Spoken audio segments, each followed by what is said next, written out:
नमस्कार विद्यार्थी मित्रांनो मी STI रोहिदास चोंदे पाटील. आजचं आपलं लेक्चर अत्यंत वेगळं आणि महत्त्वाचं आणि सगळ्यात मुख्य मुद्दा तो म्हणजे परीक्षेभिमुख.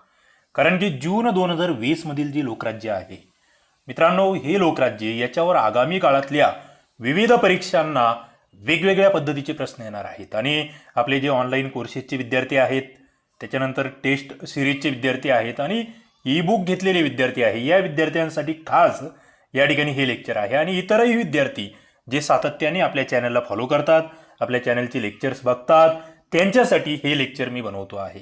त्याच्यामुळे मित्रांनो, माझं तुम्हाला आव्हान असेल की प्रत्येकाने वही पेन घेऊन बसा आणि महत्त्वाचे मुद्दे नोटिंग करा. अत्यंत कमी वेळेमध्ये आपल्याला जून 2020चं पूर्ण लोकराज्य या ठिकाणी आज त्याला मी रॅपिड रिव्हिजन म्हणतोय. काय आपण जे रॅपिड रिव्हिजनची आपली सिरीज सुरू आहे त्याच्या अंतर्गत हे लोकराज्य. आता आपलं रॅपिड रिव्हिजन नावाचं जे ई बुक आलेलं आहे, 5555 प्रश्न ज्याच्यामध्ये आहे, त्याच्यात थोडेसे चालू घडामोडीचे प्रश्न मला कव्हर करता आलेले नाही. त्याचाच हा भाग म्हणून चालू घडामोडीचे काही लेक्चर्स मी घेत जाणार आहे. तर त्या विद्यार्थ्यांसाठी ती एक वेगळी पर्वणी असणार आहे. चला तर आपल्याला या ठिकाणी सुरुवातच होते आहे, ती म्हणजे कोरोना याच्या संदर्भातील. याच्यामध्ये नेमकं काय करावं लागतं? हात स्वच्छ धुणे असेल, घरी राहणे, विनाकारण प्रवास टाळणे, सोशल डिस्टन्सिंग, सॅनिटायझरचा वापर, मास्क वापर. मित्रांनो, या आजारावर सुद्धा पुढे भविष्यात प्रश्न विचारले जाणार आहेत. त्याच्यामुळे तुम्हाला तोही मुद्दा या ठिकाणी लक्षात घ्यावा लागेल. पुढे जर बघितलं तर या ठिकाणी तुम्ही बघता आहात बा विठ्ठला नावाचा एक लेख आहे, जो मुख्यमंत्री उद्धव ठाकरे यांनी लिहिलेला आहे. तोही आपल्याला थोडंसं माहीत असला पाहिजे. पुढे बघा, पुनच्च हरि ओम नेमकं काय आहे यावर आपण थोडक्यात बोलू. त्याच्यानंतर अभिमान कोरोना योद्ध्याचा थोडक्यात एकदम. मला तुमचा अजिबात या ठिकाणी टाइमपास होणार नाही याची काळजी घ्यायची आहे, कारण की माझ्याकडेच तितका टाइम नाहीये. फक्त परीक्षेभिमुख मुद्दे घेणार आहोत. बघा, सर्वसामान्यांसाठी अन्न सुरक्षा काय आहे, पोलीस दलाची अग्निपरीक्षा काय आहे, कोरोनाशी समर्थपणे लढा कसा दिलेला आहे राज्याने, हे सगळे मुद्दे बघा.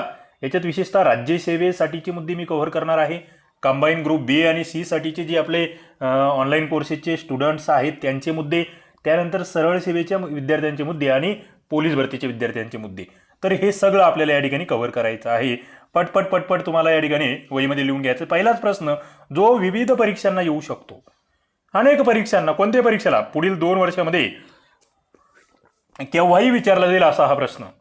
काय म्हणता ये तर घन कचरा मुक्त शहरांमध्ये महाराष्ट्र देशात अव्वल आहे. मित्रांनो, लगेच नोटिंग करा, हे परीक्षेभिमुख आहे, इथे कोणतीही शंका नाहीये. आणि मग कशा अंतर्गत? केंद्र शासनाचं जे स्वच्छ भारत अभियान आहे याच्या अंतर्गत घन कचरा मुक्त शहरांमध्ये देशातील 141 शहरांना तारांकित मानांकन मिळाले आणि एकट्या महाराष्ट्रातील 76 शहरं आहे. आपण महाराष्ट्रीयन आहोत, आपल्यासाठी हा मराठी माणसांसाठी एक अभिमानास्पद अशी ही बाब आहे. याच्यामध्ये नवी मुंबई महानगरपालिकेला पंचतारांकित, तर 34 शहरांना 3 आणि 41 शहरांना 1 तारांकित शहराचा मान मिळालेला आहे. मित्रांनो, लक्षात काय ठेवायचं तुम्हाला? नवी मुंबई खास लक्षात ठेवायची आहे. पंचतारांकित हा मान भेटलेला आहे, महत्वाचा आहे. हे मुद्दे करावेच लागतात. हे पोलीस भरती असू द्या, सरळ सेवा, राज्यसेवा, कोणतीही परीक्षा असू द्या, तुम्हाला हे करावं लागेल. आणि लोकराज्य हे महाराष्ट्र शासनाचं मुखपत्र आहे. मित्रांनो, तुम्हाला वारंवार सांगतो, माझ्या संपर्कात आलेला मित्र, विद्यार्थी, याला पुन्हा हात जोडून माझी विनंती असते की लोकराज्य आणि योजना दर महिन्याचं वाचा. तुम्ही इतर मासिकं घेत बसतात ना, ते घ्या, माझं त्याला काही हरकत नाहीये. मात्र हे 2 अत्यावश्यक आहे. हे जे ते असं म्हणजे त्याला फंडामेंटल म्हणतो आपण, त्याच्यातला हा भाग झाला. मग नेमकं काय याच्यात परीक्षेभिमुख काय आहे, कोणाकडून जाहीर होतात? बघा, हे कोणाकडून राबवले जात आहे हे अभियान. कोणतं? स्वच्छ भारत अभियान. अत्यंत महत्वाचं महत्वाकांक्षी अभियान आहे. 2018 पासून या ठिकाणी मानकं देण्याचं काम चालू आहे. मंत्रालय कोणतं? नागरी विकास, गृहनिर्माण आणि गरिबी उन्मूलन हे मंत्रालय. ओके. आणि विविध चाचण्या आहेत त्याच्यासाठी. मग आणि सध्याचे राज्यमंत्री हरदीप सिंह पुरी यांनी 2019-20 साठीचे हे शहर यांचा निकाल जाहीर केला. भारतातील जवळपास 4372 शहरांची चाचणी आहे. याच्यामध्ये बरेचसे शहरं बाद ठरले. त्याच्यात बऱ्याच गोष्टी घडलेल्या आहेत. आपल्याला महत्त्वाचं काय आहे, तुम्हाला महाराष्ट्रातील या ठिकाणी राज्यातील 34 शहरांना हा मान मिळाला. बघा, विविध ऑप्शन टाकले जातात. तुम्ही जीकेच्या माझ्या टेस्ट सोडवल्या असतील, मराठी व्याकरणाच्या, PSI STI ASUच्या किंवा पोलीस भरतीच्या, मग त्या ठिकाणी असे विविध विधानं विचारले जातात. तुम्हाला हे असं वाचत असताना, तुम्ही आता स्वतःकडे तुमच्याकडे लोकराज्य असेल तर तेव्हा वाचताना सुद्धा तुम्हाला हे नीट लक्षात ठेवायचं. आता ही जे लोकराज्य आहे मित्रांनो, याची याची जी PDF आहे ती तुम्हाला आपलं जे टेलिग्राम चॅनल आहे MPSC स्पर्धा विश्व, ओके, त्याच्यावर भेटून जाईल. या MPSC स्पर्धा विश्व या टेलिग्राम चॅनलची लिंक तुम्हाला मी खाली डिस्क्रिप्शनमध्ये सुद्धा देतो. त्या ठिकाणी मी ही PDF तुम्हाला अवेलेबल करून देतो. ओके, पंचतारांकित त्या ठिकाणी मानांकन मुंबई महानगरपालिका, 3 तारांकितमध्ये काही शहरं आहेत, 1 तारांकितमध्ये काही शहरं आहेत. सगळे आपल्या महत्त्वाचे नाहीये, वाचून तुम्ही टाकू शकतात. पुढे घनकचरा व्यवस्थापनासंदर्भातलं हे सगळ्यात महत्त्वाचं धोरण. आणि स्वच्छ सर्वेक्षणासाठी देण्यात येणाऱ्या गुणांपैकी 25% म्हणजे 6,000 पैकी 1500 गुण हे केवळ कचरा मुक्तीसाठी देण्यात येतात. आणि याच्यामध्ये महाराष्ट्र अग्रेसर ठरतो आहे, हा मुद्दा महत्त्वाचा. आता पुढे संपादकीय आहे. बघा संपादकीय काय म्हणतं आहे, मजबूत नेतृत्व, योग्य उपाययोजना. संपादकीय मुख्यतः मित्रांनो कोविड-19 जे आहे हा आजार आहे याच्या संदर्भात आहे. आणि याच्या संदर्भात आता आगामी ज्या 2-4 वर्षातल्या परीक्षा होणार तिथे कोविडवर सातत्याने प्रश्न येणार. मग हे शासकीय संदर्भ आपल्याला नीट वाचावे लागतात. कोरोनाचा प्रादुर्भाव, मग त्याच्यासाठी राज्य सरकारने नेमकं काय गोष्टी केल्या, तेव्हा मग कोरोनाच्या कालावधीमध्ये मुख्यमंत्री कोण होते, तर उद्धव ठाकरे होते. यांनी वेगवेगळं मग त्या ठिकाणी विशेष टास्क फोर्सची निर्मिती असेल, अर्थव्यवस्थेच्या पुनरुज्जीवनासाठी उपमुख्यमंत्र्यांनी केलेली कोरोना उपसमिती जी आहे. म्हणजे तुम्हाला उद्या असा साधा बघा MPSC मंडळ कसा प्रश्न विचारेल याला काही चॅलेंज नाहीये. उद्या तुम्हाला जर प्रश्न विचारला की अर्थव्यवस्थेच्या पुनरुज्जीवनासाठी कोणाच्या अध्यक्षतेखाली कोरोना उपसमिती स्थापन केली होती, मित्रांनो विचारले असे प्रश्न. मग तुम्ही जेव्हा जातात परीक्षेमध्ये तेव्हा तुम्हाला कळतं की अरे हे काय विचारतायत, आम्ही ते वाचत नाही, आम्ही या ठिकाणी डीपमध्ये वाचन केलं तर त्या गोष्टी कळतात. दुसरं काय केलंय तर शाळांना सुट्टी असेल, कर्मचाऱ्यांच्या कमीत कमी उपस्थितीवर कार्यालय सुरू ठेवणं असेल, सार्वजनिक बस व्यवस्थेमध्ये जे सोशल डिस्टन्सिंग आहे ते असेल, हे लहान सहान उपाय आहेत. हे उपाय आपल्याला सगळ्यांना माहीत आहे, पण त्याला अभ्यासाच्या दृष्टिकोनातून बदलवणं फार महत्त्वाचं आहे. पुढे मग लॉकडाऊनसाठी महत्त्वाचा मराठी शब्द तुम्हाला भेटतोय टाळेबंदी, तो माहीत असला पाहिजे. पुढे मुख्यमंत्र्यांचं वेगवेगळ्या वेळेस त्या ठिकाणी केलेली भाषणं, सगळ्यात महत्त्वाचं म्हणजे या काळामध्ये चर्चेत आलेले आरोग्यमंत्री राजेश टोपे त्यांचं एक चांगलं कार्य, त्या बाबी आपल्याला माहीतच असल्या पाहिजेत. महत्त्वाचं आहे सगळं. ओके, पुढे मग आणखी काय काय केलं या ठिकाणी, मंत्रिमंडळ असेल, मुख्यमंत्री असेल, सर्व प्रशासकीय यंत्रणा आणि नागरिक सगळ्यांचं या ठिकाणी योगदान आहे. मग त्याच्यामध्ये गरिबांना गहू तांदूळाचं वाटप असेल, शिवभोजनाच्या माध्यमातून संस्थात्मक विलगीकरण केलेले जे आहेत त्यांना 3 वेळचं अन्न देणं असेल, या सगळ्या बाबी. आणि त्याच्यामध्ये मग जास्तीत जास्त कोरोना चाचण्या करणं, संस्थात्मक विलिनीकरण, हे सगळे मुद्दे, परप्रांतीय मजुरांना वापस पाठवणे, त्यांची जेवणाची राहण्याची सोय करणे, हे सगळं शासनाचं कार्य आपल्याला माहीत असलं पाहिजे. कारण की मित्रांनो तुम्ही उद्या शासकीय सेवेमध्ये जाणार आहात. एक मुद्दा लक्षात ठेवा, आता तुम्हाला काही पॉलिटिकल नेता बनायचं असेल तर मग ते टीका करणं वगैरे त्या गोष्टी त्याचं व्यासपीठ वेगळं असतं.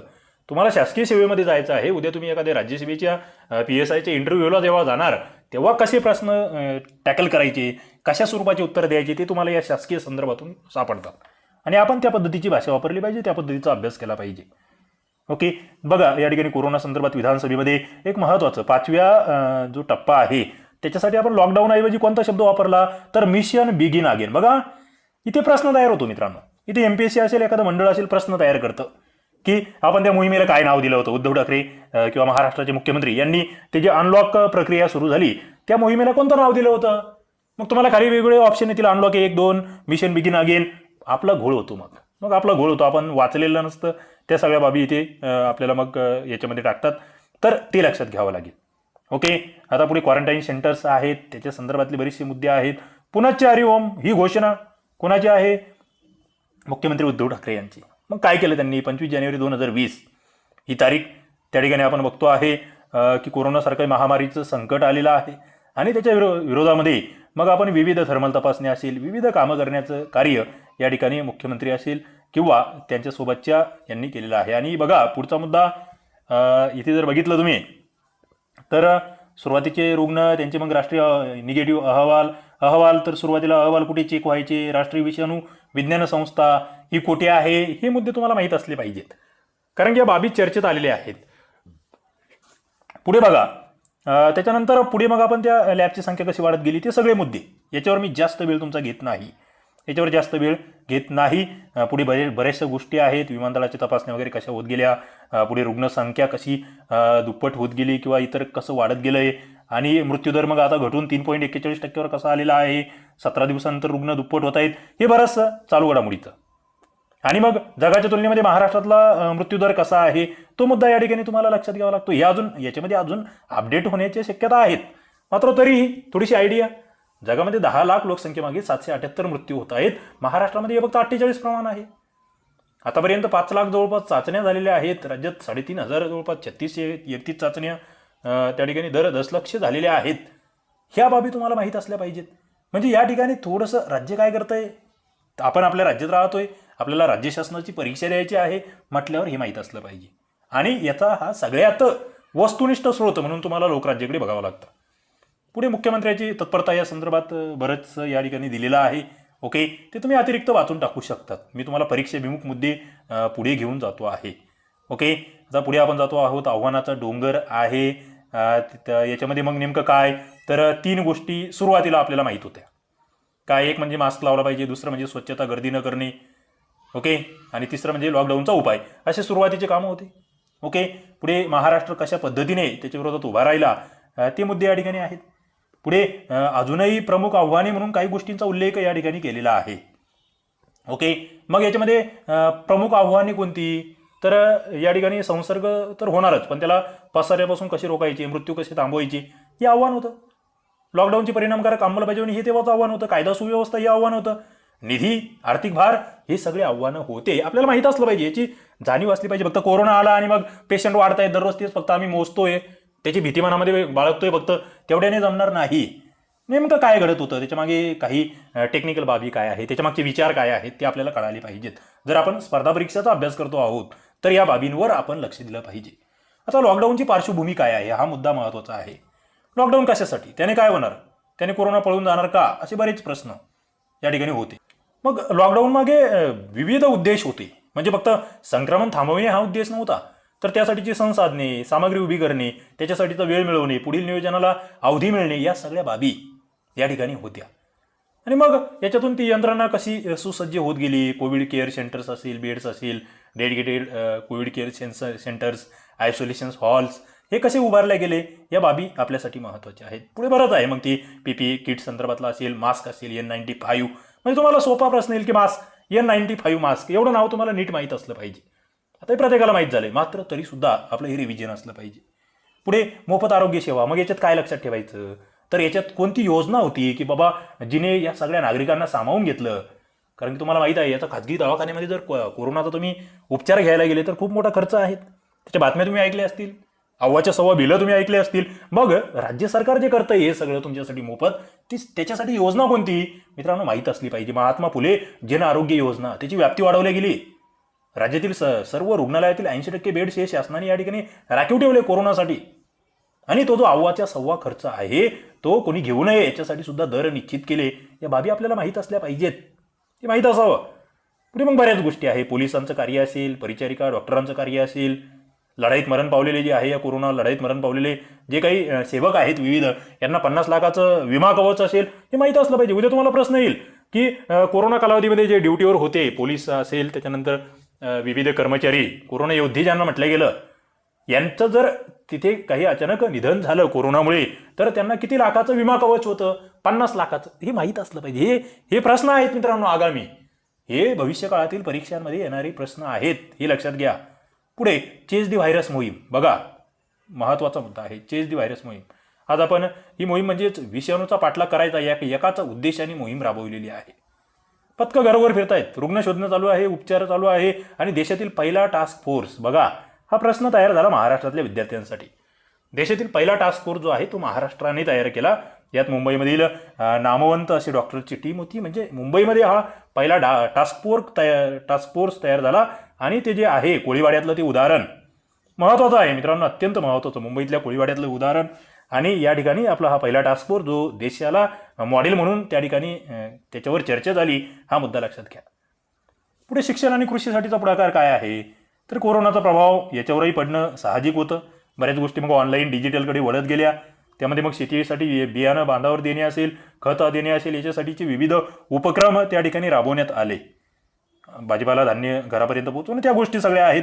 बरेच निर्णय त्या ठिकाणी झालेले आहेत. सर्वसामान्यांची भरीव मदत, त्याही गोष्टी आहे. त्याच्यामध्ये आपण बघतो आहे मुख्यमंत्री निधी असेल, त्यासाठी दिलेले पैसे असतील, परराज्यातील श्रमिकांना निवारा देणे असेल, या सगळ्या बाबी. आणि पुढे शिवभोजनासंदर्भात लक्षात घ्या. या ठिकाणी केवळ 5 रुपयात मिळणारी थाळी जी आहे ती या ठिकाणी अत्यंत महत्त्वाची ठरलेली आहे. दारिद्र्य रेषेखालील लोकांना शिधापत्रिकेवरील धान्य देण्याचा निर्णय जो होता तो सुद्धा या ठिकाणी महत्त्वाचा आहे. हे मुद्दे आपल्याला कळाले पाहिजेत. पुढे परराज्यातील श्रमिकांना कसा निवारा दिला गेला, आर्थिक घडीसाठी तज्ज्ञ समिती कशी नेमली गेली, हे आपल्याला माहीत असलं पाहिजे. ओके, या बाबी घडत होत्या याच्या पाठीमागे कोरोनाच्या दरम्यान, हे आपल्याला माहीत असलं पाहिजे. पुढे जर आपण बघितलं मग याच्यामध्ये उद्योजकांची साथ असेल, त्या सगळ्या बाबी त्यांचा उल्लेख आहे. गुंतवणुकीच्या संधी कशा खुल्या झाल्या या काळामध्ये, विदेशी गुंतवणूकदारांना आकर्षित करण्यासाठी नेमकं काय केलं महाराष्ट्राने, त्या बाबी सुद्धा इथे महत्त्वाच्या आहेत. ओके, तर हे महत्त्वाचे मुद्दे आहेत. या मुद्द्यांची चर्चा झालेली असली पाहिजे, या मुद्द्यांची चर्चा आपण केलेली असली पाहिजे, यांच्यावर आपण काम केलेलं असलं पाहिजे. पुढे रायगडमध्ये फार्मा पार्क बघा, एक नवीन प्रश्न तयार होतो आहे. औषध उत्पादक कंपन्या ज्या आहेत त्यांच्या सूचनानुसार रायगड जिल्ह्यात देशातील सर्वात अद्ययावत असं फार्मा पार्क जे आहे त्याचं नियोजन उद्योग विभागाने केलेलं आहे. जवळपास 1000 कोटी रुपये या ठिकाणी गुंतवले जाणार आहेत. औरंगाबाद येथे ऑरिक सिटी असेल, शेंद्रा येथील मोठ्या प्रमाणावर गुंतवणूक, आपण हे सगळ्या बाबी आहेत मित्रांनो. बघा, त्याच्यानंतर दिघी औद्योगिक क्षेत्र जे दिल्ली मुंबई कॉरिडॉर प्रकल्पातील आहे, हे सगळे चर्चेत आलेले मुद्दे किंवा औद्योगिक दृष्टिकोनातून आपल्याला लक्षात ठेवावे लागतील असे उद्योग, हे मुद्दे. पुढे 54,000 उद्योग जे अर्थचक्र आहे त्याला गती देण्यासाठी विविध बाबी या ठिकाणी खुल्या करण्यात आल्या, त्यावर सुद्धा आपण चर्चा केलेली असली पाहिजे. पुढचा मुद्दा काय, पुढचा या ठिकाणचा कोरोना संदर्भातलाच मुद्दा आहे. आपण थोडंसं इथे आता जोरात पुढे जाऊ. अभिमान कोरोना योद्ध्याचा उपमुख्यमंत्र्यांचा हा लेख आहे. यामध्ये कोरोना मुक्त राज्याचे ध्येय हा एक महत्त्वाचा मुद्दा आहे. मित्रांनो, यातील पुढचा आणखी एक थोडासा औद्योगिक मुद्दा या ठिकाणी मी घेतो आहे, तो म्हणजे परवाने. आपण या ठिकाणी एक महापरवाना पद्धत उद्योगांसाठी सुरू केलेली होती. त्याच्यानंतर कामगार विनिमय ब्युरो जे आहे त्याची स्थापना आपण केलेली आहे. तर हे मुद्देही तुम्हाला माहीत असले पाहिजे. पुढे कोविड मदत निधी 100 कोटीचा, तोही माहीत असला पाहिजे. सुरक्षेला सर्वोच्च प्राधान्य असेल. MIDCने सुद्धा धान्य वाटप केलेलं आहे. आणि सगळ्यात महत्त्वाचं आहे औद्योगिक कामगार विनिमय ब्युरो याची स्थापना. आणि पुढे मग उद्योग मित्र राज्य म्हणून आपण का म्हणून घेतो महाराष्ट्राला, तरी महापरवाना पद्धत सगळं ऑनलाईन सुरू केलं आपण. पुढे औरंगाबादसाठी पालकमंत्री जे आहेत त्यांनी या ठिकाणी कोरोना रुग्णालय सुरू करण्याचं काम केलेलं आहे. तोही मुद्दा तुम्हाला लक्षात घ्यावा लागेल. पुढे छगन भुजबळ साहेब जे आहेत अन्न नागरी पुरवठा मंत्री आणि ग्राहक संरक्षण मंत्री यांचा लेख आहे. याच्यामध्ये बऱ्याच बाबी आहे. सगळ्यात महत्त्वाचं म्हणजे बायोमेट्रिकला आपण कशी स्थगिती दिली, जे शासकीय कार्यालय होते त्या ठिकाणी, ते मुद्दे आपल्याला माहीत असले पाहिजे. पुढे राज्यातील जे धान्य वाटप होतं, अन्नधान्य वाटप, त्याच्या संदर्भात नेमकं काय केलं ते यांनी या ठिकाणी मांडलेलं आहे. ओके, म्हणजे 2 महिन्याच्या कालावधीसाठी मे आणि जूनसाठी त्या कालावधीत कसं गहू हे 8 रुपये किलोने असेल, तांदूळ 12 रुपये किलोने असेल, त्या बाबी ते सगळं आपल्याला थोडक्यात माहीत असलं पाहिजे. त्याच्यानंतर सर्वसामान्यांसाठीची अन्न सुरक्षा हा एक मुद्दा आहे. शिधावाटप दुकानातून राष्ट्रीय अन्न सुरक्षा योजनेमध्ये समाविष्ट नसलेले जे काही लोक आहेत किंवा जनता आहे त्यांच्यासाठी या ठिकाणी एक केसरी कार्ड धारक जे आहे त्यांच्यासाठी ही योजना. पुढे शिवभोजन आपण पाहिलं, साठेबाजीला आळा असेल, धान्य खरेदी विना शिधापत्रिका धान्य धारकांना धान्य, हाही मुद्दा महत्त्वाचा आहे, कारण की बऱ्याच जणांकडे शिधापत्रिका नसतात. आणि पुढचं सगळ्यात महत्त्वाचं मित्रांनो, आणखी एक लहानसा मुद्दा पण महत्त्वाचा, तो म्हणजे प्रधानमंत्री गरीब कल्याण योजना. या योजनेअंतर्गत राष्ट्रीय अन्न सुरक्षा योजनेच्या पात्र 7 कोटी लाभार्थ्यांना एप्रिल मे जून या कालावधीत प्रति व्यक्ती 5 किलो मोफत तांदूळ वाटप, तसेच मोफत तूर डाळ, चणा डाळ या दोन्हींपैकी एक डाळ प्रत्येक महिन्याला प्रति कार्ड 1 किलो याप्रमाणे वाटप होणार आहे. बघा, ही योजना परीक्षेला विचारली जाऊ शकते. प्रधानमंत्री गरीब कल्याण अन्न योजना ही अत्यंत महत्त्वाची योजना आहे, हे तुम्हाला लक्षात घ्यावं लागेल. पुढे महाराष्ट्रामध्ये जर बघितलं तुम्ही तर जानेवारी 2020 पासून मित्रांनो वन नेशन वन रेशनची अंमलबजावणी सुरू झालेली आहे. महत्त्वाची योजना आहे, लक्षात घ्या.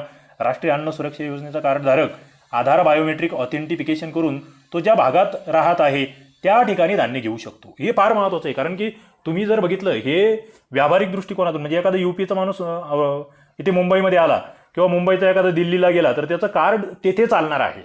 रेशन कार्ड हे सगळीकडे चालणार आहे. जसं आपण वन नेशन वन टॅक्स म्हटलं होतं तसं हे वन नेशन वन रेशन एक महत्त्वाची योजना म्हणून आपल्याला बघावं लागतं. पुढचा मित्रांनो मुद्दा तो म्हणजे पोलीस दल. आपण बघतोय अत्यंत चर्चेत राहिलेलं हे सगळं, आणि ही तारीख मला वाटतं सगळ्यांसाठी महत्त्वाची आहे. कोणती? 24 मार्च. 24 मार्चपासून आपल्या देशामध्ये लॉकडाऊन सुरू झालं होतं. ही तारीख मला वाटतं नोटिंग करून घ्या, ही पाठच असली पाहिजे. आता 24 मार्च ही तारीख तुम्हाला पाठ ठेवावी लागेल. मग घोषवाक्य, पोलीस दल म्हणलं की गृहविभाग, गृहविभाग म्हटलं की सदरक्षणाय खलनिग्रहणाय, हे घोषवाक्य तुम्हाला नीट लक्षात ठेवावं लागेल. मग पोलीस दलाबाबतीत नेमकं आपल्याला काय लक्षात ठेवायचं आहे किंवा कोणते मुद्दे आहेत? सगळ्यात महत्त्वाचं म्हणजे आपल्याला गृहमंत्री माहीत असले पाहिजेत.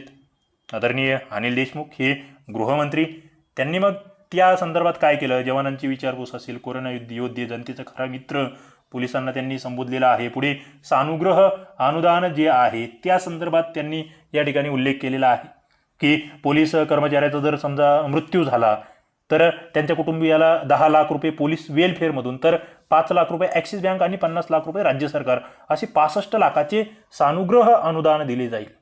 ओके, हा महत्त्वाचा निर्णय होता, महत्त्वाचा मुद्दा होता, तो आपल्याला माहीत असणं आवश्यक आहे. पुढे त्या ठिकाणी उपमुख्यमंत्र्यांचं सुद्धा काही कार्य आहे आणि विविध सुविधा जर बघितल्या गृहविभागाने पुरवलेल्या तर त्यामध्ये कोविड-19 हेल्पलाईन असेल, साधनसामग्री असेल, खरेदीचे अधिकार त्यांना दिलेले, प्रतिबंधात्मक औषधं असतील, कर्तव्याचा नवा आदर्श म्हणून या ठिकाणी या पोलिसांकडे बघितल्या गेलेला आहे. महत्त्वाचे मुद्दे आहेत. पुढे रोकडविरहित उपचार त्यांना भेटणार आहे, शासकीय अनुदान, कोविड अग्रिम, अशा बऱ्याच बाबी. कर्तव्यात सूट, जे 50 वर्षाच्या वरील 12,000 कर्मचारी होते त्यांना त्या ठिकाणी कर्तव्यात सूट दिली होती, ताप तपासणी केंद्र त्यांच्यासाठी वगैरे, या सगळ्या बाबी पोलिसांसंदर्भातल्या आपल्याला माहीत असल्या पाहिजे. पुढे मुबलक जीवनावश्यक वस्तू बघा, अन्न व औषध प्रशासन मंत्री डॉक्टर राजेंद्र शिंगणे यांचा हा लेख आहे. मग याच्यामध्ये नेमकं काय, आपण कोणत्या आवश्यक गोष्टी या ठिकाणी पुरवलेल्या आहेत? तर विविध उपाययोजना करण्यासोबतच आपण रुग्णालयामध्ये मास्क असेल, सॅनिटायझर असेल, PPE किटचे वाटप असेल, इतर रक्तघटक यांचा तुटवडा होऊ नये म्हणून या सगळ्या काळजी या ठिकाणी घेतल्या गेली. पुढचा मुद्दा म्हणजे किमती नियंत्रित ठेवल्या गेल्या. आपण जर बघितलं एकदम सुरुवातीच्या काळात सॅनिटायझर आणि मास्क कोणत्याही किमतीला विकले जाऊ लागले होते. काळा बाजार होत होता, बऱ्याच ठिकाणी ते डुप्लिकेट सापडले सुद्धा. सॅनिटायझर असेल, डिसइन्फेक्टंट असेल, यांचं उत्पादन, वितरक यांच्याबरोबर बैठकी घेऊन त्या ठिकाणी त्या किमतींवर नियंत्रण ठेवलं गेलं, जेणेकरून सामान्य जनता जी आहे त्यांना त्या ठिकाणी भाववाढीला सामोरं जावं लागू नये. पुढे औषध पुरवठा सगळीकडे कसा होईल याची खात्री केली गेली. ओके, देशामध्ये आपण बघतो आहे राज्यात संचारबंदी कलम 144 लागू करण्यात आल्याने बऱ्याचशा गोष्टी त्या ठिकाणी प्रॉब्लेमॅटिक होत्या, त्याही दूर करण्याचं काम करण्यात आलं. मित्रांनो, हे कलम 144 संचारबंदीचं हे आता तुम्हाला तोंडपाठच झालं पाहिजे. ओके, आता यावर प्रश्न आला तर तू चुकायला नको कधीच. पुढे काय, पुढचा मुद्दा, तक्रारीसाठी टोल फ्री क्रमांक जो केला होता तो या ठिकाणी दिलेला आहे. म्हणजे काही औषधासंदर्भात वगैरे कोणाची फसवणूक झाली तर त्यासाठी. पुढे बाजारात तुटवडा जाणवू लागल्याने जास्त प्रमाणात सॅनिटायझरचे उत्पादन व्हावे म्हणून लगेच त्या ठिकाणी परवाने दिले गेले. रक्तदानासाठी पुढे आणलं गेलं बऱ्याच लोकांना. वाहतुकीची समस्या जी आहे ती सुद्धा सोडवली गेली. अन्नपदार्थ किमती असेल, PPE किट, मास्कचा पुरवठा असेल, रक्तपुरवठा असेल, या सगळ्या बाबी या ठिकाणी बघितल्या गेल्या. पुढचा मुद्दा, राजेश टोपे यांचा हा लेख आहे, कोरोनाचा मुकाबला करण्यासंदर्भात महत्त्वाचा लेख आहे आणि त्याच्यातले काही महत्त्वाचे परीक्षाभिमुख मुद्दे फक्त मी या ठिकाणी तुमच्या समोर मांडणार आहे. त्याच्यामध्ये बघा, चेस द व्हायरस ही मोहीम या ठिकाणी महत्त्वाची आहे. आणखी एक, मुंबईमध्ये कॉन्ट्रॅक्ट ट्रेसिंगवर भर देण्यात आला आणि त्याच्यासाठी चेस द व्हायरस ही मोहीम सुरू करण्यात आली. मित्रांनो, हा मुद्दा नोटिंग करून घ्या. चेस द व्हायरस मोहीम बघा, हे आगामी पोलीस भरती, सरळ सेवा, MPSC सगळ्या परीक्षांना येणारे मुद्दे आहेत आणि ते करावे लागतील तुम्हाला. पुढे प्रयोगशाळांची संख्या कशी वाढवली, गुन्हाकार कसा रोखला गेला, पुढे मोफत कॅशलेस विमा संरक्षण कसं दिले गेलं, हे सगळे मुद्दे या ठिकाणी मांडले गेलेले आहेत. ओके, आणि पुढचं आकडेवारी जर बघितली तर काही गोष्टी या ठिकाणी आपल्या लक्षात येतात आणि मला असं वाटतं त्याच्यात थोडंसं आपण त्या ठिकाणी नजर टाकली पाहिजे. पहिला मुद्दा म्हणजे कोरोना रुग्णांसाठी आपण कोणती उपचार पद्धती वापरली, तर ती म्हणजे त्रिस्तरीय उपचार पद्धती, हे आपल्याला माहीत असलं पाहिजे. जवळपास 2,500 पेक्षा जास्त उपचार केंद्र. त्याच्यानंतर DCH, तुम्हाला असं साधं विचारलं जाईल, DCH म्हणजे काय? Okay, dedicated Covid hospital. त्याच्यानंतर मग याच्यामध्ये सेंटर आहेत, कोविड केअर सेंटर आहे ज्याला CCC म्हटलं गेलं. पुढे इतर वर्गवारी न केलेली केंद्र असतील, आयसोलेशन्स बेड असेल, आयसोलेशन्स बेड कोरोनाबाधितांसाठी असेल, संशयितांसाठी असेल, अतिदक्षता विभाग असेल, PPE किट्स असेल, व्हेंटिलेटर्स असेल, N95 मास्क असेल, हे सगळे नव्याने चर्चा झालेले मुद्दे आपल्याला माहीत असले पाहिजे. पुढे मग विविध आदेश सरकारचे, त्या संदर्भात सुद्धा या ठिकाणी चर्चा आहे आणि सगळ्यात महत्त्वाचं, आवश्यक पदभरती संदर्भात सुद्धा या ठिकाणी मुद्दा आहे. आरोग्य विभागातील जी 17,000 पदं रिक्त आहेत त्याच्यासाठी एक विशेष यंत्रणा या ठिकाणी उभी केलेली आहे आणि ती पदं या ठिकाणी भरण्याचं नियोजन आहे. पुढे फाईट फ्रॉम फ्रंट हा मुद्दा आहे.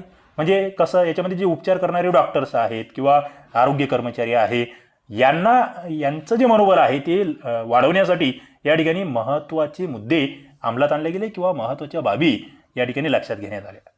पुढे मग याच्यावर मात करण्यासंदर्भात बऱ्याच बाबी आहे, तेही आपल्याला बघावं लागतं. ऑनलाईन शिक्षण, आता बघा महत्त्वाचा मुद्दा मित्रांनो, आपण बघतो आहोत म्हणजे तुम्हाला इथे मी जे शिकवतो आहे यावरून लक्षात येतं आहे, म्हणजे फिजिकली कोणीही त्या ठिकाणी टीचिंग न करता आता ऑनलाईन क्लासेस असतील किंवा ऑनलाईन शिकवणे असतील, सगळ्याच बाबी या ऑनलाईन सुरू झालेल्या आहेत. आणि राज्याचं जे शिक्षण व्यवस्था आहे त्याच्यामध्ये सुद्धा अभ्यासक्रम असेल, शाळांची मूल्यमापन असेल, शिक्षकांची भूमिका असेल, या सगळ्या बाबींमध्ये तो बदल झाला. त्यासाठी मग ऑनलाईन पर्याय असेल, शैक्षणिक सत्र, पाठ्यपुस्तके, शुल्क, परीक्षा, शिक्षकांचे प्रशिक्षण, विद्यार्थ्यांची कोविड-19 पासूनची सुरक्षितता, या सगळ्या बाबी ज्या आहे शिक्षण विभाग हा ऑनलाईनच्या दृष्टिकोनातून या ठिकाणी वळलेला आहे. मग काय केलं नेमकं बघा, शालेय शिक्षण मंत्री प्राध्यापक वर्षा गायकवाड यांचा हा लेख आहे. मग नेमके कोणकोणते निर्णय घेतले यामध्ये 10वी-12वीचे पेपर असतील, काही विद्यापीठाची परीक्षा असेल, बऱ्याचशा त्या घेणं शक्य झाल्या नाही. त्याच्यातून मग कशा पद्धतीने हे निर्णय घ्यावे लागले हे या ठिकाणी यांनी सांगितलेलं आहे. शाळा बंद तरी शिक्षण कसं चालू राहील, मग त्याच्यातून डी सह्याद्री जे आहे त्याच्यावर कसे विविध कार्यक्रम दाखवता येतील याची काळजी घेतली गेली. ओके, ते कार्टूनच्या माध्यमातून काही महत्त्वाच्या बाबी ज्या आहेत त्या सुरू झाल्या. डी सह्याद्रीवर गली गली सिम सारखे कार्यक्रम असेल, हे महत्त्वाचं आहे, आपल्याला माहीत असलं पाहिजे, एक सहज म्हणून, सोपे मुद्दे म्हणून. पुढे शाळेबाहेरची शाळा, बघा नागपूर विभागातील 6 जिल्ह्यामध्ये हा उपक्रम अंगणवाडी तसेच 1ली ते 5वीच्या विद्यार्थ्यांसाठी राबवला जातो आहे. तिथलं जे रेडिओ चॅनल आहे त्यावर हा उपक्रम मित्रांनो बघा, हे प्रश्न कसे तयार होतात, तुम्हाला उद्या येऊ शकतो असा प्रश्न की शाळेबाहेरची शाळा कोणत्या जिल्ह्यामध्ये राबवला गेलेला एक ऑनलाईन उपक्रम होता, कधी कोविडच्या कालखंडामध्ये. मग हे वाचलेलं असलं पाहिजे, हे लोकराज्य आहे, हे अत्यंत ऑथेंटिक आहे. तुम्ही बघा विविध तुम्ही जी पुस्तकं वाचतात मित्रांनो, मासिकं, तुम्ही वेगवेगळ्या प्रकाशनाचे मासिकं घेतात, त्यामध्ये हे सगळे मुद्दे इथून घेतलेले असतात. मग तुम्ही बेसिकच का वाचू नये डिटेलमधलं ते लक्षात घ्या. मिस कॉल द्या, गोष्ट ऐका, हा सुद्धा उपक्रम जो आहे तो प्रथम संस्थेच्या सहकार्याने सुरू झाला. बघा प्रथम ही संस्था, तुम्हाला प्रथम संस्था माहीत असली पाहिजे, तिचा असर नावाचा तो अहवाल माहीत असला पाहिजे. हे मुद्दे आपण घेतलेले आहेत. याच्या आधीचे लेक्चर जे तुम्ही जर माझे अर्थशास्त्राचे वगैरे ऐकले असतील तर हे घेतलेलं आहे आपण. पुढे अवांतर वाचनासाठीची पुस्तकं असतील, ऑनलाईन व्यावसायिक विकास मंच असेल, त्याची स्थापना या ठिकाणी झाली. पुढे 1ली ते 12वीची पाठ्यपुस्तकी ही ऑनलाईन करण्यात आली. मित्रांनो महत्त्वाचं आहे. आणि त्याच्यासाठीचं एक महत्त्वाचं ॲप्लिकेशन, हे तर आपल्या स्पर्धा परीक्षेच्या विद्यार्थ्यांसाठी देणगी आहे. ही बालभारती मोबाईल ॲप तुमच्याकडे असलंच पाहिजे, डाउनलोड करून घ्या, लिहून घ्या, हे नाव माहीतच असलं पाहिजे. याच्यावर सगळे पुस्तकं उपलब्ध आहेत, सगळे पुस्तकं 1ली ते 12वीचे टोटल पाठ्यपुस्तकं या ठिकाणी उपलब्ध आहेत, हे तुम्हाला लक्षात घ्यावं लागेल. पुढे शैक्षणिक नेतृत्व विकास कार्यक्रम हा राबवला गेला. त्यामध्ये मग केंद्रप्रमुख, त्याच्या संदर्भातले विविध वेबिनार्स असेल, ओके, त्या सगळ्या बाबी आपल्याला या ठिकाणी लक्षात घ्याव्या लागतात आणि त्या महत्त्वाच्या आहेत. शिक्षणाचा नवा आदर्श हा कसा मांडला गेला, तंत्रस्नेही शिक्षण, समुपदेशन, शैक्षणिक सत्र, पुढे या वर्षामध्ये फीस वाढवली जाणार नाही तो एक मुद्दा आहे. पुढील वर्गामध्ये त्या ठिकाणी बढती कशी करण्यात आली ते मुद्दे मांडलेले आहे. तर या सगळ्या बाबी. पुढचा मुद्दा आहे आपत्ती व्यवस्थापन व पुनर्वसन मंत्री जे आहेत विजय वडेट्टीवार यांचा लेख आहे तो म्हणजे दुर्बलांना मदत कशा पद्धतीने केली गेली. मित्रांनो महत्त्वाचं काही परीक्षेभिमुख मुद्दे इथे आपल्याला भेटतील. सर्व प्रकारची मदत या ठिकाणी कशी झाली आहे, कॉन्ट्रॅक्ट ट्रेसिंग असेल वगैरे इतर बऱ्याच गोष्टी. ओके, सर्वांनी पुढे यावे म्हणून सुद्धा या ठिकाणी CSR फंड जो आहे मित्रांनो, इथे CSR फंड बघा, हे परीक्षेभिमुख आहे, तुम्हाला माहीत असलं पाहिजे. CSR फंड म्हणजे काय, ज्या विविध कंपन्या असतात ना त्यांना आपल्या नफ्यातला काही भाग हा सरकारला त्या ठिकाणी द्यावा लागत असतो, ज्याला सामाजिक उत्तरदायित्व निधी असं म्हटलं जातं. कॉर्पोरेट सोशल रिस्पॉन्सिबल फंड आपण ज्याला म्हणत असतो तो या ठिकाणी महत्त्वाचा आहे. मजुरांसाठी रेल्वे तिकीट असेल, घरी पोहोचवण्यासाठीची मदत असेल, विविध सामुग्री देणं असेल, त्या सगळ्या बाबी. पुढे वैद्यकीय शिक्षण मंत्री अमित देशमुख यांचा लेख आहे तत्पर डॉक्टर सज्ज यंत्रणा. इथे डॉक्टर संदर्भातल्या बऱ्याचशा बाबी आहेत की कशा पद्धतीचे त्या ठिकाणी डॉक्टरांचे कार्य आहे. त्याच्यामध्ये मग फीवर OPD काय बनगड आहे, रुग्णांना तात्काळ उपचार मिळावे म्हणून ही नवीन कन्सेप्ट आली. पुढे आणखी एक चर्चेत असलेला मुद्दा म्हणजे प्लाझ्मा थेरपी माहीत असली पाहिजे तुम्हाला. ओके, काही दिवसांपूर्वी भारतीय वैद्यकीय संशोधन परिषदेने प्लाझ्मा थेरपी पद्धतीची क्लिनिकल ट्रायल घेतली होती. म्हणजे काय आहे मित्रांनो, थोडक्यात एखादा रुग्ण आहे ज्याला कोरोना झाला आणि तो बरा होऊन आला, त्याच्या शरीरामध्ये प्रतिकारशक्ती तयार झाली असती, त्याच्या शरीरातून घेतलेलं ते रक्त आणि मग त्याच्यापासून ही उपचार पद्धती जी आहे प्लाझ्मा थेरपीची ती आपल्याला माहीत असली पाहिजे. विविध परीक्षा पुढे कशा ढकलल्या गेल्या, कोविडची चाचणी कशी त्या ठिकाणी निःशुल्क घेतल्या गेली. त्याच्यानंतर सांगली पॅटर्न हा बेस्ट ठरला. नेमकं हे काय आहे, इस्लामपूर या ठिकाणी एकदम 24 रुग्ण आढळून आले होते, मग त्यांनी कशा पद्धतीचं कार्य त्या ठिकाणी केलं तो पॅटर्न त्या ठिकाणी आपल्याला माहीत असला पाहिजे. पुढे तज्ज्ञांची नेमणूक असेल, बायोमेट्रिक पद्धती बंद असेल, त्या सगळ्या बाबी. आणि शेतीसाठी काय केलं, दादाजी भुसे जे कृषी मंत्री आहेत यांनी बांधावर बियाणे व खते या संदर्भातलं लेख लिहिलेला आहे. आणि मला वाटतं याच्यातही काही परीक्षेभिमुख मुद्दे तुम्हाला लक्षात ठेवावे लागतात. त्याच्यामध्ये मग कृषी खरीप हंगामाचा आढावा असेल, कृषी निविष्ठांचा पुरावा असेल, पुरवठा असेल, शेतमालाची थेट विक्री असेल आणि विविध उपाययोजना. काय उपाययोजना केल्या बघा, हे महत्त्वाचं आहे की नियंत्रण कक्ष स्थापन केले. पुढे विविध वाहतुकीसाठी आणि शेतमाल विक्रीसाठी निविष्ठांची विक्री असेल, परिवहन व गृह विभाग याची परवानगी देण्यात आली. पुढे बरेचसे गोष्टी या ठिकाणी सांगितलेल्या आहेत ज्या कृषी क्षेत्रासंदर्भातल्या आहे. ॲग्रीच्या एक्झाम्सला ते जास्त उपयुक्त ठरतील. आणि त्याच्यानंतर ज्या कृषी उत्पन्न बाजार समिती आहे किंवा आठवडी बाजार आहे या ठिकाणी ऑनलाईन बाबींवर भर देण्यात आला. ऑनलाईन पद्धतीने नोंदणीवर भर देण्यात आला, ड्रोनद्वारे. आणि सगळ्यात महत्त्वाचं इथे आपण बघतोय टोळधाड. मित्रांनो, टोळधाड आली होती, त्याचा मुकाबला आपण या ठिकाणी केला. सगळ्यात महत्त्वाचा प्रश्न तुमच्यासाठी आहे की टोळधाड ही एका देशात इतकी मोठी आली की त्या ठिकाणी आणीबाणी जाहीर करावी लागली. राष्ट्रीय आणीबाणी. आपला शेजारी देश कोणता मला सांगायचं आहे, ते कमेंट बॉक्समध्ये उत्तर द्यायचं आहे. पुढे टाळेबंदीमध्ये दुर्बलांसोबत ठाम. सामाजिक न्याय आणि विशेष सहाय्य शिक्षण विभाग मंत्री जे आहेत धनंजय मुंडे यांनी या ठिकाणी हा मुद्दा मांडलेला आहे की विविध ज्या योजना होत्या त्यांच्या माध्यमातून निराधारांना कशा पद्धतीची मदत केली गेली. 2 लाख विद्यार्थ्यांना शिष्यवृत्ती दिली गेली. ऊसतोड मजूर होते त्यांचीही देखभाल केली गेली, ते मुद्दे यांनी मांडलेले आहेत. वस्त्यांच्या कामांना कशा पद्धतीने वेग आला, ज्याच्यामध्ये डॉक्टर बाबासाहेब आंबेडकर सामाजिक विकास योजना आहे, त्याच्यातून लोकप्रतिनिधींनी सुचवलेले जे अनुसूचित जाती आणि नवबौद्ध घटक आहे यांच्या वस्त्या आहे त्याच्या संदर्भातली कामं कसे केले गेले ते यांनी मांडलेलं आहे. पुढे थेट लाभ हस्तांतरण प्रक्रिया, म्हणजे डायरेक्टली त्या ठिकाणी लाभार्थ्याच्या अकाउंटवर पैसे जमा होण्यासंदर्भात कार्य केलेलं आहे. पुढे मोफत भोजन असेल, पाणी असेल, त्यांची व्यवस्था. दिव्यांगांसाठी एक विशेष मोहीम या ठिकाणी राबवली गेली, तो एक मुद्दा या ठिकाणी महत्त्वाचा आहे. पुढे जर बघितलं तुम्ही तर ज्येष्ठ नागरिकांना मदत असेल, ज्येष्ठ नागरिकांसाठी जे केलेले कार्यसुद्धा या ठिकाणी मांडले गेले आहे.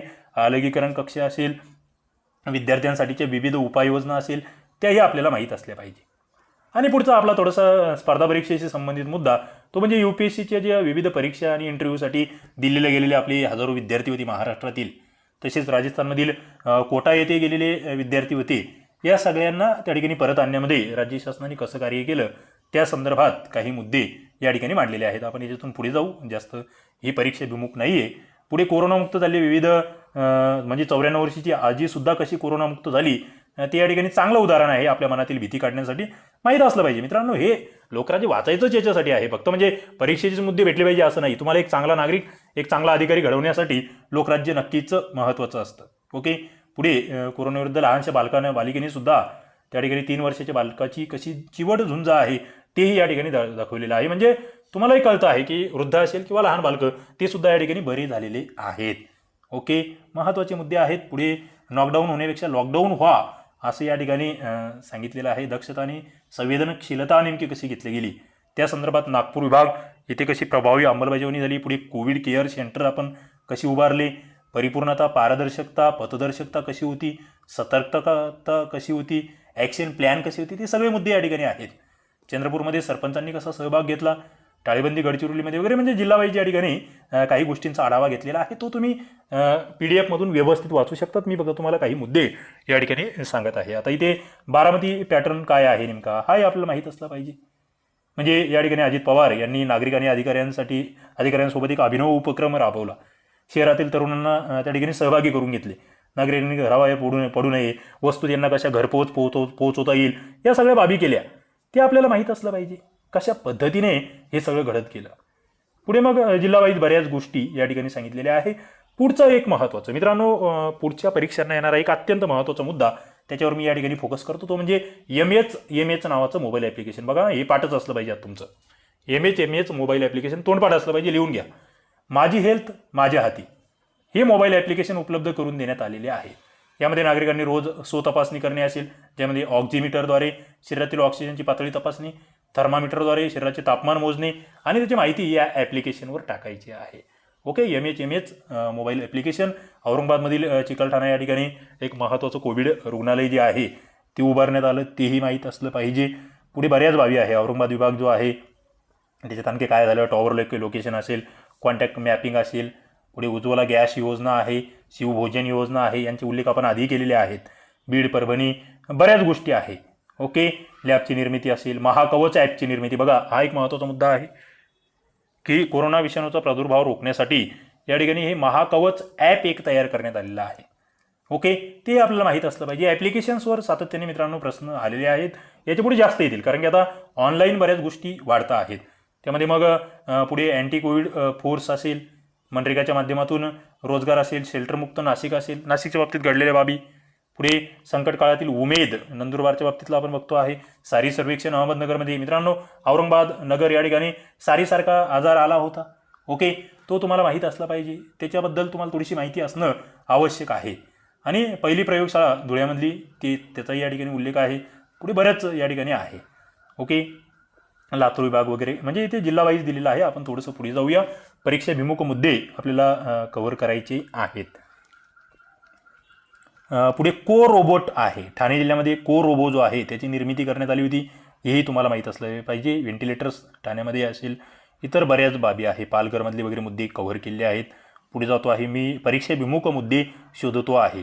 कोरोनाला दूर ठेवूया या संदर्भात एक महत्त्वाचा लेख आहे मित्रांनो, आणि मला वाटतं तो माहीत असला पाहिजे. बघा, कोरोना संदर्भातल्या काही बेसिक बाबी या ठिकाणी आहेत, त्या नोट डाऊन करून घ्या. संपूर्ण जगामध्ये एक अपरिमित हानी, ज्याला आर्थिक आणि जीवित हानी आपण म्हणू, तो कोरोना हा एक विषाणूंचा समूह आहे. सगळ्यात आधी लक्षात घ्या. उद्या प्रश्न सोपा येईल, एकदम सोपा. म्हणजे कोरोना हा विषाणू आहे, जीवाणू आहे, आदिजीव आहे, असं काहीतरी येईल. तर विषाणूंचा समूह आहे, आणि हे भारताला आधीपासून माहीत आहे. 2003ला जो सार्स नावाचा विषाणू आला होता, किंवा 2012मध्ये जो मर्स हा आजार आला होता, हे सुद्धा कोरोनामुळे किंवा कोरोना विषाणूमुळेच होणारे आजार आहेत, हे लक्षात घ्या. परंतु डिसेंबर 2019मध्ये चीनच्या वुहान शहरामध्ये सुरू झालेला जो हा उद्रेक आहे, तो कोरोना विषाणू आढळला, तो थोडासा वेगळा आहे. याला एक वेगळं नाव दिलं आपण, नवीन कोरोना असं याला म्हटलो आपण, किंवा नॉवेल कोरोना असं आपण म्हटलो. ओके, जागतिक आरोग्य संघटनेला कोविड-19 असे नाव दिले. बघा, या कोरोनाला हुने नाव दिलेलं काय आहे? कोविड-19. कोरोना हा विषाणू प्राणी जगतातून मानवाकडे आलेला विषाणू आहे. तो मुख्यत्वे वटवाघळामध्ये आढळतो. हे मुद्दे हे परीक्षेभिमुख घ्या मित्रांनो, हे आता लिहून घ्या. पुढे मग माणूस आपण बघतो आहे, बेसुमार जंगलतोड, वाढती शहरीकरण, कच्चे मांस खाण्याची सवय इत्यादी कारणामुळे प्राणी जगतातील जे सूक्ष्मजीव आहे ते माणसामध्ये प्रवेश करतायत, आणि त्याचंच ही एक कारण आहे, किंवा कोरोना हा त्याचाच परिणाम आहे, हे लक्षात घ्यावं लागतं. आता कोरोना आजाराची लक्षणं नेमकी काय आहे? या आजाराची लक्षणं ही मुख्यत्वे श्वसन संस्थेशी निगडीत असतात. पहिला मुद्दा, ती सर्वसाधारणपणे इन्फ्लुएन्झा या आजारासारखी असतात. पुढे त्याच्यामध्ये नेमकं काय होतं, तर सर्दी असेल, खोकला असेल, श्वास घ्यायला त्रास असेल, ताप, न्यूमोनिया, काही वेळा मूत्रपिंडसुद्धा निकामी होते. काही रुग्णांना अंगदुखी असेल, घसा घवघवणे असेल, अतिसार असेल, अशी लक्षणं दिसतात. आणि लक्षणं सहसा सौम्य असतात. ती हळूहळू त्यांची सुरुवात होते. बहुतेक लोकांमध्ये हा सौम्य असतो. म्हणजे बरेच लोक असे आहेत मित्रांनो या ठिकाणी, म्हणजे हजारो लाखो, की जे उपचार न घेता स्वतःच्याच प्रतिकारशक्तीने या आजारातून बरे झाले आहेत. म्हणजे बरेच जणांना होऊन गेला तरी कळाला नाही. ओके, मात्र जर लक्षणं दिसली तर त्वरित डॉक्टरांना दाखवून निदान करून घेतली पाहिजे. ताप, खोकला, श्वसनाचा त्रास असेल तर हा कोणत्या आजारामुळे होत आहे ते एकदा त्या ठिकाणी त्वरित उपचार केला तर तुमच्या लक्षात येईल. आता हा आजार पसरतो कसा?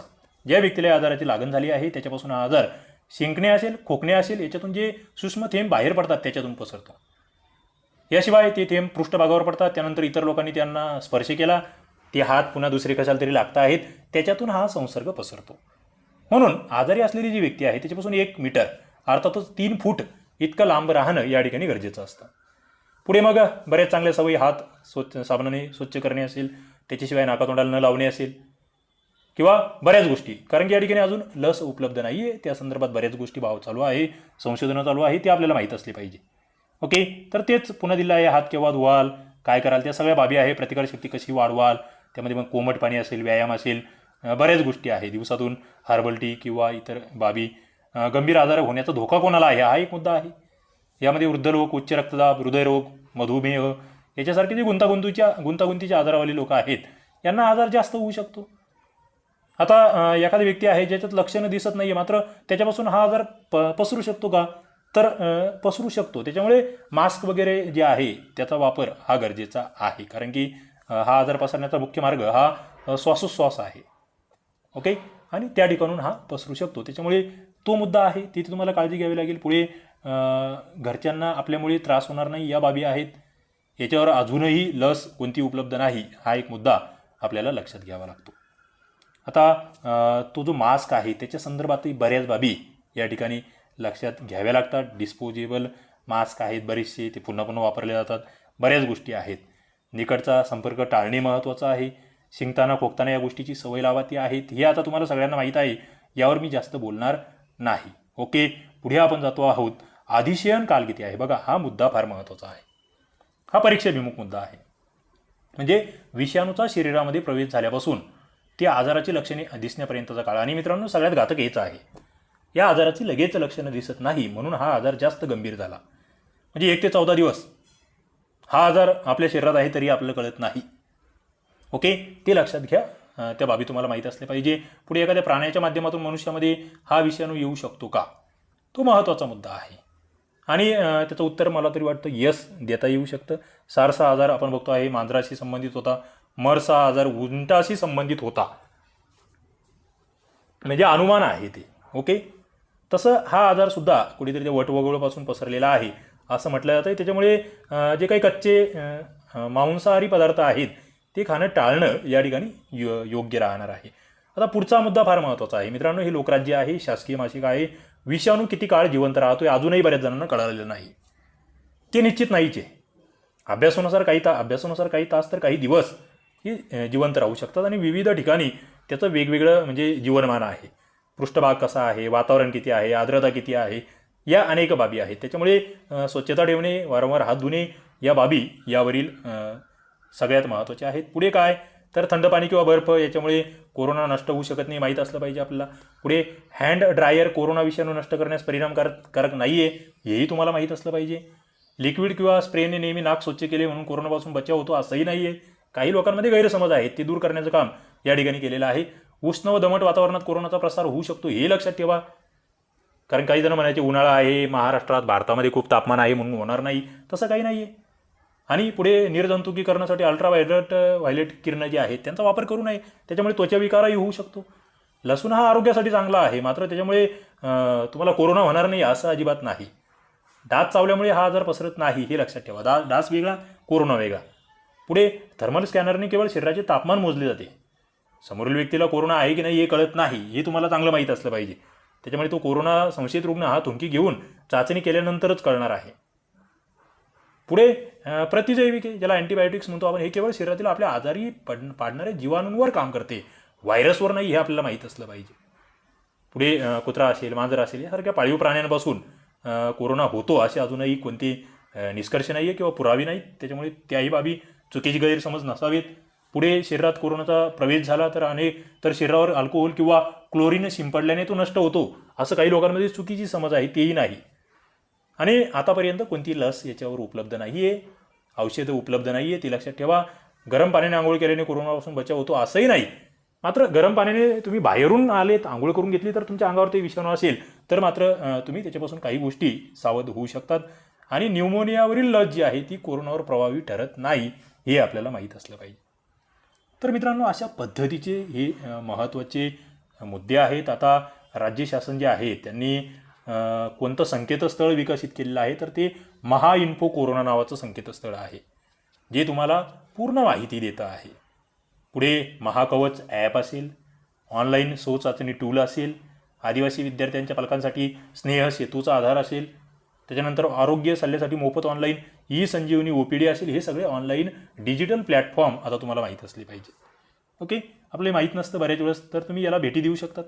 हे संकेतस्थळ नेमकं काय आहे बघा, त्याची या ठिकाणी तुम्हाला लिंक दिलेली आहे, mahainfo.corona.in. या लिंकवर जाऊन तुम्ही अतिरिक्त माहिती काढू शकतात.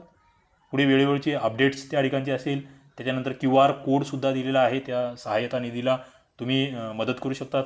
पुढे आरोग्य सेतू नावाचे ॲप्लिकेशन आहे, ते सुद्धा महत्त्वाचे आहे. आरोग्य सेतूमधून तुमच्या आजूबाजूला किती लोकांना पॉझिटिव्ह आहेत कोरोना ते कळू शकतं. महाकवच ॲपसुद्धा त्याच पद्धतीचं आहे, याच्याबद्दल तुम्हाला डिटेल माहिती असली पाहिजे. ओके, या महाकवच ॲपमध्ये 2 गोष्टी आहेत, एक म्हणजे कॉन्टॅक्ट ट्रेसिंग आणि दुसरं म्हणजे क्वारंटाईन ट्रेकिंग. ज्या लोकांना क्वारंटाईन ठेवलेलं आहेत ते लोक तुम्हाला कळणार की तुमचे किती दूर आहे, किती आहेत. त्याच्यानंतर ऑनलाईन सो चाचणी टूल आहे, तेही तुम्हाला माहीत असलं पाहिजे. मोफत ऑनलाईन OPD आहे, ती माहीत असली पाहिजे. महत्त्वाचे मुद्दे आहेत, हे एक सामान्य नागरिक म्हणून आपल्याला माहीत असावे. आपल्याकडे या बाबींबद्दल जागृती नसते आणि आपण ही वाचत नाही. आपण ती व्हॉट्सअप फेसबुक बिनकामाचं बरंचसं करत बसतो. हे मासिक वाचणं गरजेचं आहे किंवा अशा बाबी वाचणं गरजेचे आहेत.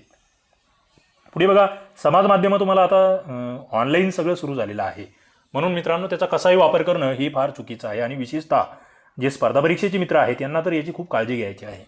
भविष्यात तुम्हाला परीक्षा देऊन नोकरीला लागायचं आहे, त्यावेळेस तुमचं चारित्र्य चेक केलं जातं, चारित्र्य पडताळणी चेक केली जाते आणि तुमच्याकडे वर जर एखादा गुन्हा दाखल असेल तर तुम्हाला त्या ठिकाणी नोकरीपासून मुकावं लागतं.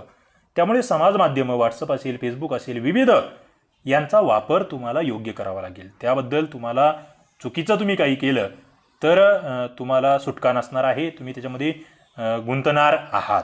ओके. पुढे बऱ्याच बाबी या ठिकाणी दिलेल्या आहेत. मित्रो ॲप आहे त्याच्यासाठीची सावधगिरीसुद्धा सांगितलेली आहे. ओके.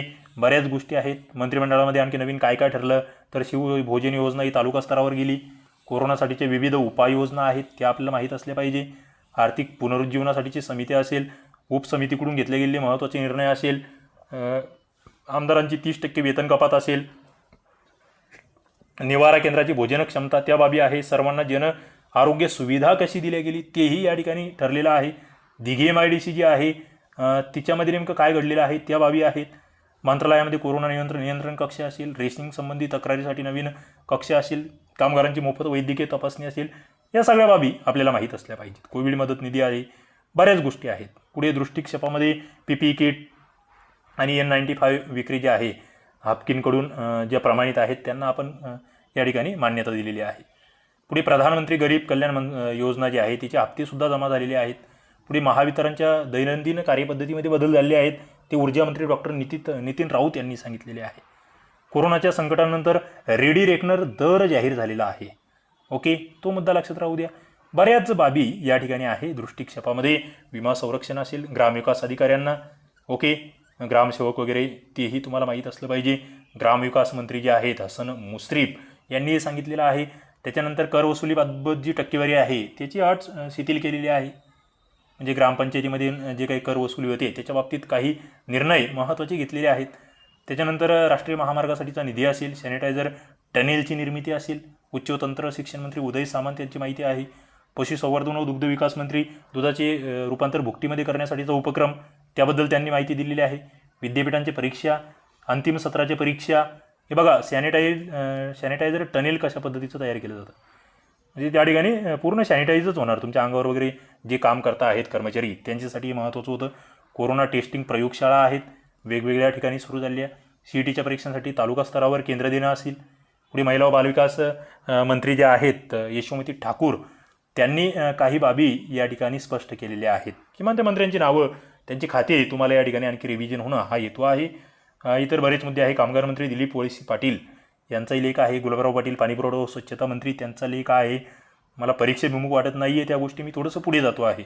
मिशन कोविड त्या संदर्भात रोजगार हमी मंत्री संदीपान भुमरे यांचा लेख आहे की बाबा या काळातही मनरेगा अंतर्गत कसे कामं आम्ही उपलब्ध करून दिले. ओके. बंदर विकास मंत्री अस्लम शेख असेल, सतेज पाटील माहिती तंत्रज्ञान मंत्री असेल, प्रभागनिहाय कम्युनिटी किचन कसे सुरू केले त्या संदर्भात त्यांनी माहिती दिलेली आहे.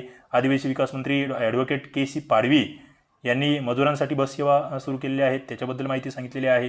परिवहन मंत्री जे आहे अनिल परब यांनी STच्या स्मार्ट कार्ड योजनेला 15 ऑगस्टपर्यंत मुदतवाढ दिली आहे ते सांगितलेलं आहे. तर अशा पद्धतीने बऱ्याच बाबी आहे. बाळासाहेब पाटील सहकार मंत्री शेतकऱ्यांसाठी खरीप कर्ज त्या संदर्भात त्यांचा लेख आहे.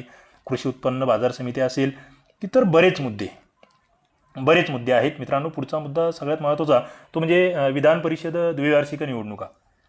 हे आपल्याला माहीत असलं पाहिजे, कारण की या निवडणुका ज्या आहेत या महत्त्वाच्या होत्या. याच्यामध्ये काही महत्त्वाचे व्यक्ती आहे. त्याच्यात सगळ्यात महत्त्वाचं म्हणजे उद्धव ठाकरे यांच्या याच्याबद्दल बरंच चर्चा त्या ठिकाणी झाली होती. मुख्यमंत्री पदाची शपथ त्यांनी घेतलेली होती, मात्र ते विधानसभेचे किंवा विधान परिषदेचे सभापती नव्हते. त्याच्यामुळे ती 9 जागांसाठीची निवडणूक प्रक्रिया ती महत्त्वाची होती.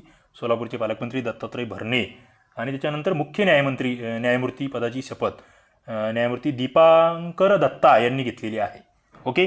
मुंबई उच्च न्यायालयाचे मुख्य न्यायमूर्ती. मला वाटतं हा प्रश्न अत्यंत महत्त्वाचा या ठिकाणी तुमच्यासाठी आहे. पुढे घरभाडे वसुली त्याच्या संदर्भातही काही मुद्दे आहेत जी पुढे ढकलल्या गेली होती ती माहीत असली पाहिजे.